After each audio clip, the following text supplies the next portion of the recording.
नमस्कार मित्रों, हम लोग देख चुके हैं कि व्हाइल और फॉर लूप के वर्किंग में कोई भी अंतर नहीं है।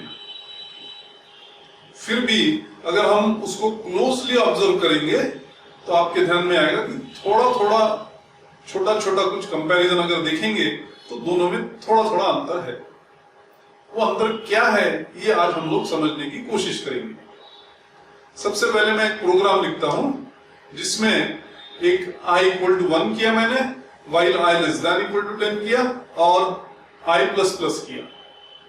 मतलब मैं स्टेटमेंट्स 1, 2 और 3 एग्जीक्यूट करना चाहता हूं 10 टाइम्स, इसलिए i equal to 1, i less than equal to 10 और i प्लस प्लस का प्रयोग किया है।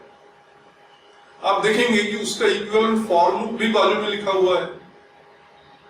मतलब दिखने में तो ये दोनों बिल्कुल समान लगते हैं, पर अगर आप गौर से देखोगे तो आपके ध्यान में आएगा कि पहला बन जाता है इनफाइनाइट लूप, जबकि दूसरा चलता है फाइनाइट नंबर ऑफ टाइम्स। ऐसा क्यों होता है? पहला व्हाइल लूप देखिए, i की वैल्यू 1 बनेगी, i less than equal to 10 true है। वो ट्रू है इसलिए स्टेटमेंट 1 एग्जीक्यूट होगा और उसके बाद फिर कंट्रोल चला जाएगा while i less than equal to 10 पे। क्यों? क्योंकि हम लोगों ने पेयर ऑफ ब्रेसेस का प्रयोग नहीं किया है, इसलिए डिफॉल्ट स्कोप ऑफ व्हाइल सिर्फ नेक्स्ट स्टेटमेंट है, इसलिए वो नेक्स्ट स्टेटमेंट ही इनफाइनाइट टाइम्स एग्जीक्यूट होती रहेगी। इसके कंपैरिजन में अगर आप फॉर लूप देखोगे तो आपके ध्यान में आएगा कि i इक्वल टू 1 होगा, फिर i less than equal to 10 होगा। वो कंडीशन ट्रू है इसलिए स्टेटमेंट 1 एग्जीक्यूट होगी और उसके बाद कंट्रोल चला जाएगा i प्लस प्लस पे। i प्लस प्लस पे गया मतलब क्या? i की वैल्यू चेंज हो गई। मतलब यहां भी हम लोगों ने ब्रेसेस यूज नहीं किए हैं, फिर भी ये स्टेटमेंट 1 10 टाइम एग्जीक्यूट होगी और उनका 10 टाइम एग्जीक्यूट हो जाने के बाद स्टेटमेंट 2 और 3 एक बार एग्जीक्यूट होगी, क्लोजिंग ब्रेस ऑफ मेन पे पहुंचेगा कंट्रोल और एग्जीक्यूशन खत्म हो जाएगा। मतलब क्या कि स्टेटमेंट 1 अब की बार 10 बार एग्जीक्यूट हुई। तो यूजुअली तो हम लोग ब्रेसेस का प्रयोग करेंगे, पर अगर मान लो हम लोगों ने नहीं किया तो एक बन जाता है इनफाइनाइट लूप, जबकि दूसरा फॉर लूप चलता है फाइनाइट नंबर ऑफ टाइम्स। तो एक माइनर फर्क है व्हाइल और फॉर लूप के वर्किंग में।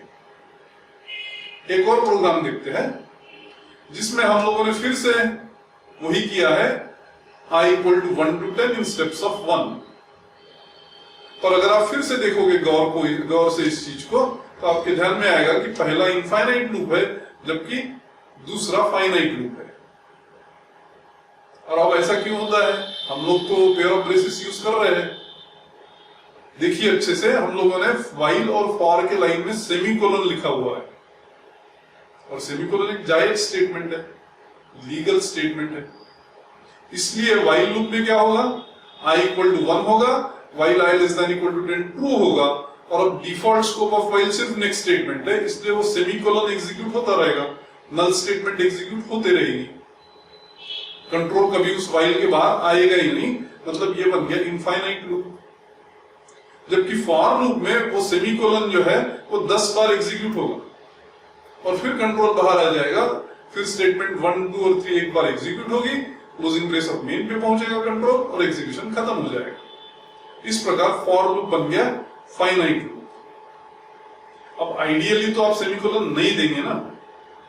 अगर सेमीकोलन नहीं दिया तो दोनों बिल्कुल सेम चलेंगे, पर सेमीकोलन दिया जो कि एक केयरलेस मिस्टेक हो सकती है आपसे। अगर ऐसा हुआ तो एक चलेगा इनफाइनाइट टाइम्स, दूसरा चलेगा फाइनाइट टाइम्स। आइए एक और कंपैरिजन बताता हूं मैं आपको। अब की बार मान लो मैं एक व्हाइल लूप लिखता हूं जिसमें मैंने पेयर ऑफ पैरेंथेसिस में कुछ भी नहीं दिया।